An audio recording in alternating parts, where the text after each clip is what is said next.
المشهد اللي وصلنا له بتاع توقيع الاتفاق وقف الحرب اللي شايفينه في الاخر ده مشهد ما وصلناش ليه بالسهل. المشهد ده في ناس تعبت عليه وفي ناس اشتغلت عليه. من 3 ايام بس او من 4 ايام بالكتير كان الرئيس السيسي بيدعو ترامب للحضور، وبيدعو كل القادة اللي حضراتكم شايفينهم دول بتوع قادة اوروبا والدول العربية والدول الاسيوية وناس كتير جدا. كل ده تم في 3 4 ايام، غير تعب ومجهود السنين اللي فاتت عشان وقف اطلاق النار ودخول المساعدات ومساعدة اهلنا في غزة. ترامب ده من شهور قليلة جدا كان بيقول بتوع الاردن هياخدوا بتوع الضفة، وبتوع مصر في سيناء هياخدوا بتوع قطاع غزة.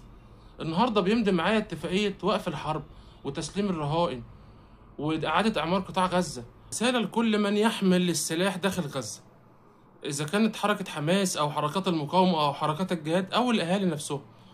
يا جماعة عايزين نستثمر المكتسبات اللي طلعنا بيها من اللي حصل دوت. اللي حصل ده ما كانش في الخيال إن هو يحصل، فخلينا ماشيين لصالح القضية، لصالح أهل القطاع، لصالح غزة.